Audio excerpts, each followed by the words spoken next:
देश के अन्य 9 प्रदेशों की तर्ज पर पंजाब में भी जाटों को आरक्षण देने की मांग उठाई जाएगी और इसके लिए जनवरी 2021 में सम्मेलन बुलाया जाएगा। ये मुद्दा पंजाब का अहम मुद्दा होगा। ये शब्द ऑल इंडिया जाट महासभा के राष्ट्रीय महासचिव चौधरी युद्धवीर सिंह ने पंजाब की कार्यकारिणी स्थानीय लॉयंस क्लब के ऑडिटोरियम में हुई मीटिंग में कहे। उन्होंने कहा, भारी संख्या में जाट 1 एकड़ जमीन के मालिक रह गए हैं। मंडल कमीशन के 11 सूत्रों पर पूरी तरह जाटों के लिए आरक्षण का फार्मूला फिट बैठता है। जी अज जो मीटिंग सी ऑल इंडिया जट महासभा की जी सी पूरे पंजाब की जी इकाई हैगी उन्होंने मीटिंग सी। सो चौधरी युद्धवीर जी इत्थे आए थे तो उन्होंने जो ये मीटिंग है, मीटिंग का मकसद एक सीगा कि जेडे साडे जट्टां दा संघर्ष है जिहड़ा ढिल्ला पै चुका सीगा उहदे विच एक दोबारा जान फूकनी ते जिन्ने भी साडे अहुदेदार आ उन्हां दे जो गिले शिकवे सीगे उन्हां नूं दूर करना ते जेडे साडे होर जिन्ने भी इत्थे अहुदेदार आए ने उन्होंने आके अपनियां मंगां सी शिकायतां सी वो सारियां युद्धवीर जी के मूहरे रखियां, चौधरी जी के जिन्हां दा उन्होंने संविधान जिहड़ा दा उन्होंने पूरी तरह ये सानू आश्वासित किया है कि असीं उन्हां दा जो भी चंगे तरीके नाल जो उन्हां दा सॉल्व जिद्दां भी सॉल्व कर होणगे उस तरह सॉल्व करनगे ते साडे बहुत ही माणयोग जो कि ऑल इंडिया जट महासभा के सीनियर वाइस प्रेजिडेंट ने नैशनल दे सरदार हरपाल सिंह हरपुरा जी उन्होंने अज इन्हां ने इत्थे आके एक एक्टिंग प्रधान साडे पंजाब दा बनाया ताकि असीं इस संगठन नूं मजबूत कर सकीए ते जो उन्हां दा जनवरी दे विच सानूं आदेश आएगा उहदे अकॉर्डिंग असीं अपना जो अंदोलन हैगा वो चला सकीए। सर किहड़े किसान भाईचारा बैठा पिया वा अंदोलन कि तुहाडे वल्लों भी उन्हां ते मैं असीं जी पूरी शमूलीयत कीती है। आदमपुर दे विच हलके दे विच मेरी हर धरने 'च शमूलीयत रही है, हर जगह ट्रेनां दे विच मेरी शमूलीयत रही है। असीं जो भी इन्हां दे लई किसानां दे लई कर होया क्योंकि जो मंडीकरण का कानून है वो जट महासभा आज़ादी तो पहला लैके आई सी। सो जी वो जिहड़ा कानून है वो कानून दे विच अज कुछ फेर बदल कर रहे हैं तो जे जट महासभा उस तो पिछे हटेगी तो वो सही गल नहीं होएगी।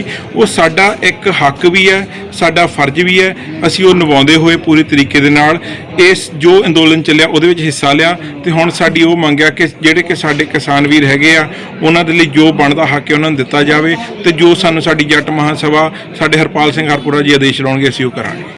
के तहत पंजाब में भी वो जाट जो उस पैरामीटर में आते हैं उनको आरक्षण मिले।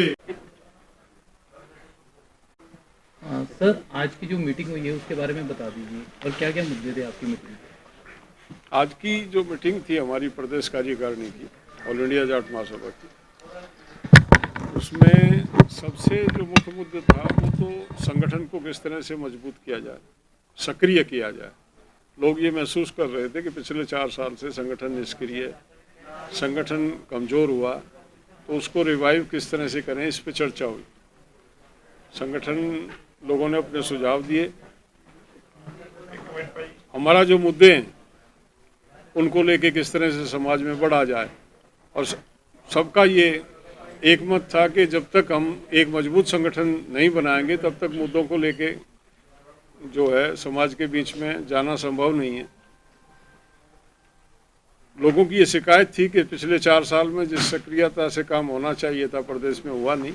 प्रदेश अध्यक्ष अपनी निजी व्यवस्था के चलते, राजनीतिक व्यवस्था के चलते समय नहीं दे पाए, तो लोगों के सुझाव पे अमल करते हुए कि प्रदेश में कोई कार्यकारी अध्यक्ष नियुक्त किया जाए।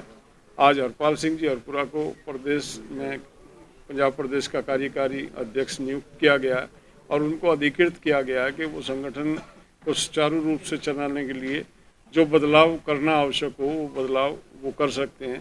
और जो सेल जो बने नहीं हैं, महिला विंग, यूथ विंग, उनका गठन कर सकते हैं। ये तमाम अधिकार उनको दिए गए और उनको कहा गया कि आने वाले जिलों में मीटिंग करें वो आने वाले 2 महीने में, और उसके बाद एक प्रदेश स्तर का बड़ा सम्मेलन पंजाब में कराएं जिसके माध्यम से जो हमारी मांग जाटों को ओबीसी में शामिल किया जाए उसको मजबूती से उठा के पंजाब सरकार तक पहुंचाएं। ये दायित्व उनको दिया गया। और इसके साथ साथ आज चर्चा हुई ये जो 3 विधेयक आए हैं, क्योंकि जाट 100% किसान भी है, तो जाट महासभा उसमें हालांकि पहले से लगे हुए हैं लेकिन आज फिर उस पर चर्चा हुई कि जाट महासभा उसमें अपनी सक्रिय भागीदारी निभाए। जो संगठन के लोग हैं, जहाँ भी किसान आंदोलन में जिस तरह की भी आवश्यकता है लोगों को जोड़ने की या दूसरी चीज़ों को लेके, तो वो अपना पूरा सहयोग उस आंदोलन में दें। जो खेती कानून को लेके केंद्र सरकार ने बिल बनाए थे, जो पास किया है, उसके विरोध में किसान लगातार प्रदर्शन कर रहे हैं, पर केंद्र सरकार द्वारा तो कोई सुनवाई नहीं जा रही।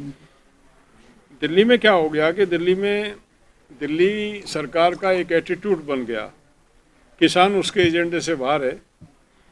उन लोगों ने पूंजीपतियों के दिशा निर्देश पे ये कानून बनाए और पूंजीपतियों का वर्चस्व किस तरह से खेती में हो, किस तरह से वो काबिज हो, वो मॉडल जो अमेरिका और यूरोप में है। आप अमेरिका में केवल जो फैमिली फार्मर है वो 1% से कम 1% से कम है। 99% भूमि जो है वो कंपनियों के माध्यम से वहाँ खेती की जाती है, किसान नहीं कह सकते उनको।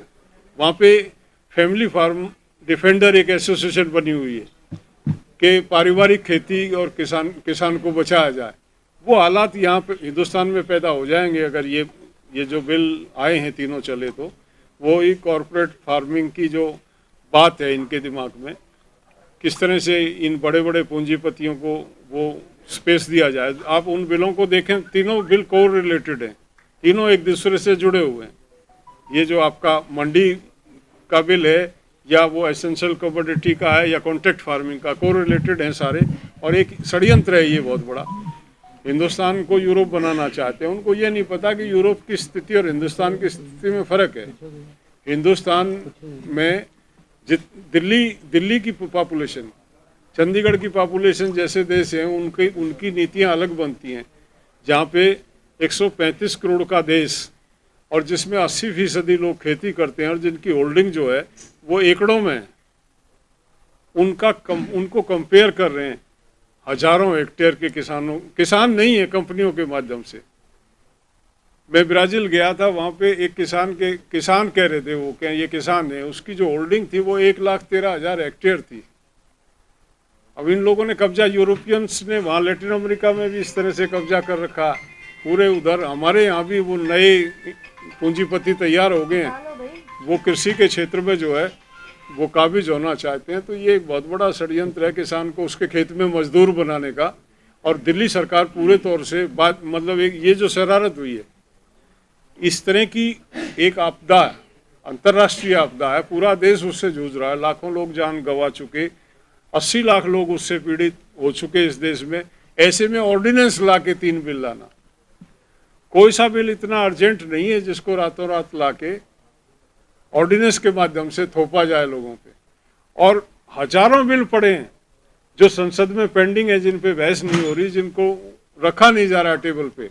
ये बिल लाए गए, ऑर्डिनेंस के माध्यम से लाए गए और सत्र बुलाया गया। सत्र बुला के इमीडिएटली बिना चर्चा किए, कोई आज पीछे परिपाटी बनी हुई है, सेलेक्ट कमेंट वहाँ पे पार्लियामेंट्री बोर्ड में डाल देते हैं, जहाँ पे एमपीज देखते हैं, तमाम दलों के एमपी होते हैं उसमें, पार्लियामेंट्री कमेटी में, उसमें चर्चा होती है। चर्चा वो अपनी रिपोर्ट देते हैं, उसके बाद वो टेबल पे लाया जाता। कोई प्रोसीजर अपनाया नहीं गया। आप तो प्रेस से जुड़े लोग हैं, जिस दिन वोटिंग हुई राज्यसभा में उस दिन मेजोरिटी थी नहीं वहाँ पे।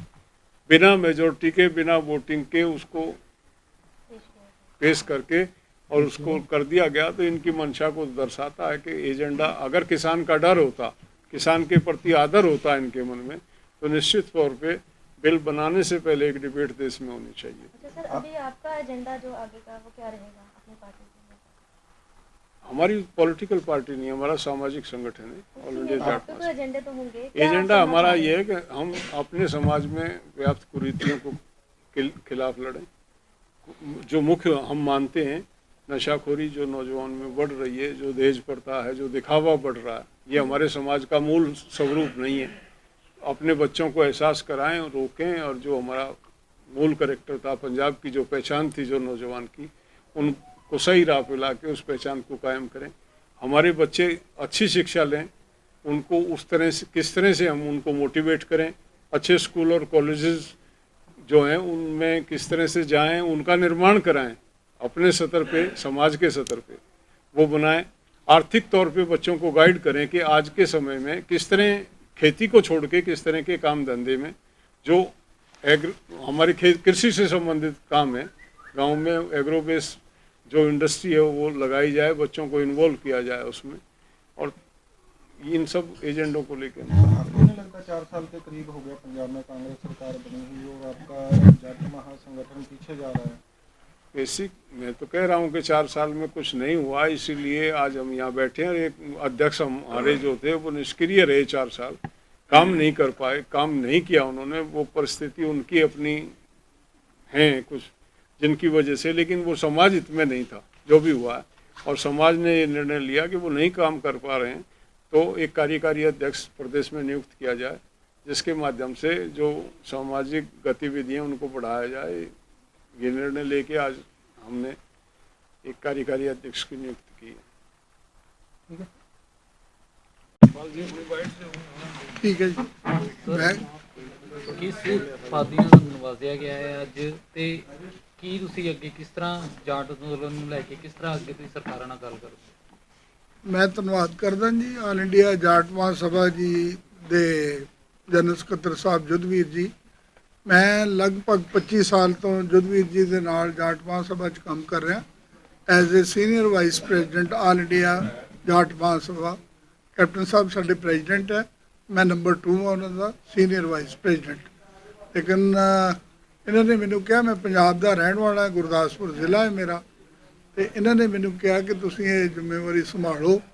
ਜਿਹੜਾ ਸਾਡਾ ਸੰਗਠਨ ਆ ਉਹਨੂੰ ਸਤਰਕ ਕੀਤਾ ਜਾਵੇ, ਉਹਨੂੰ ਤਾਜ਼ਾ ਕੀਤਾ ਜਾਵੇ, ਤੇ ਜਿਹੜੀਆਂ ਸਾਡੀਆਂ ਮੰਗਾਂ ਆ, ਜਿੱਦਾਂ ਰਿਜ਼ਰਵੇਸ਼ਨ ਦੀ ਮੰਗ ਆ, ਸਮਾਜਿਕ ਕੁਰੀਤੀਆਂ ਆ, ਫਿਰ ਕਿਸਾਨਾਂ ਦੀ ਮਦਦ ਕਰਨ ਦੀ ਗੱਲ ਕੀਤੀ ਆ ਸਾਰੇ ਸਮਾਜ ਦੇ ਲੋਕਾਂ ਨੇ, ਪੰਜਾਬ ਦੇ ਲੋਕਾਂ ਨੇ, ਜ਼ਿਲ੍ਹਾ ਪ੍ਰਧਾਨਾਂ ਨੇ।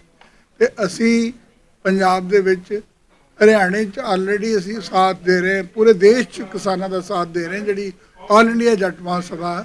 ਤੇ ਅੱਜ ਅਸੀਂ ਸਾਰੇ ਠੋਕ ਕੇ ਕਹਿ ਸਕਦੇ ਹਾਂ ਕਿ ਅਸੀਂ ਕਿਸਾਨਾਂ ਦਾ ਸਾਥ ਜੱਟ ਮਹਾਸਭਾ ਦੇਵੇਗੀ, ਔਰ ਆਪਣਾ ਜਿਹੜਾ ਸਾਡਾ ਬਣਦਾ ਹੱਕ ਆ, 9 ਸਟੇਟਾਂ 'ਚ ਅਸੀਂ ਰਿਜ਼ਰਵੇਸ਼ਨ ਲੈ ਚੁੱਕੇ ਆ, ਔਰ ਇੱਥੇ ਵੀ ਸਾਡਾ ਹੱਕ ਬਣਦਾ ਪੰਜਾਬ 'ਚ। ਅਸੀਂ ਰਿਜ਼ਰਵੇਸ਼ਨ ਆਪਣੇ ਵਾਸਤੇ, ਅਮੀਰ ਜੱਟਾਂ ਵਾਸਤੇ ਜਾਂ ਸਹਿੰਦੇ ਜੱਟਾਂ ਵਾਸਤੇ ਨਹੀਂ ਮੰਗ ਰਹੇ। ਜਿਹੜੇ ਕਰੀਮੀ ਲੇਅਰ ਤੋਂ ਥੱਲੇ ਨੇ, 8 ਲੱਖ ਤੋਂ ਥੱਲੇ ਜਿਨ੍ਹਾਂ ਪਰਿਵਾਰਾਂ ਦੀ, ਜਿਨ੍ਹਾਂ ਕਿਸਾਨਾਂ ਜੱਟ ਭਰਾਵਾਂ ਦੀ ਆਮਦਨ ਆ, ਅਸੀਂ ਉਹਨਾਂ ਵਾਸਤੇ OBC 'ਚ ਰਿਜ਼ਰਵੇਸ਼ਨ ਮੰਗ ਰਹੇ ਹਾਂ। ਅਸੀਂ ਕਿਸੇ ਵੀ ਹੋਰ ਸਮਾਜ ਦੇ ਲੋਕਾਂ ਤੋਂ ਇਹ ਚੀਜ਼ ਖੋਹ ਕੇ ਨਹੀਂ ਲੈ ਰਹੇ। ਨਾ ਸਾਨੂੰ ਇਸ ਗੱਲ ਦਾ ਦੁੱਖ ਆ ਕਿ ਉਹਨਾਂ ਨੂੰ ਕਿਉਂ ਮਿਲਿਆ, ਸਾਨੂੰ ਨਹੀਂ ਮਿਲਿਆ। ਅਸੀਂ ਆਪਣਾ ਬਣਦਾ ਹੱਕ ਜਿਹੜਾ 27% OBC ਆ, ਉਹਦੇ ਵਿੱਚੋਂ ਜੋ ਵੀ ਸਾਡਾ ਹੱਕ ਬਣਦਾ ਗਰੀਬ ਪਰਿਵਾਰਾਂ ਵਾਸਤੇ, ਗਰੀਬ ਜੱਟਾਂ ਵਾਸਤੇ, ਉਹ ਦਿੱਤਾ ਜਾਵੇ, ਤਾਂ ਕਿ ਉਹਨਾਂ ਨੂੰ ਐਜੂਕੇਸ਼ਨ ਮਿਲ ਸਕੇ, ਉਹਨਾਂ ਨੂੰ ਦਾਖਲੇ ਮਿਲ ਸਕਣ, ਉਹਨਾਂ ਨੂੰ ਨੌਕਰੀਆਂ ਮਿਲ ਸਕਣ, ਤੇ ਉਹਨਾਂ ਦਾ ਜੀਵਨ ਸ਼ੈਲੀ ਜਿਹੜੀ ਆ ਉਹ ਥੋੜ੍ਹੀ ਜਿਹੀ ਸਮਾਜ 'ਚ ਚੰਗੀ ਹੋ ਜਾਵੇ।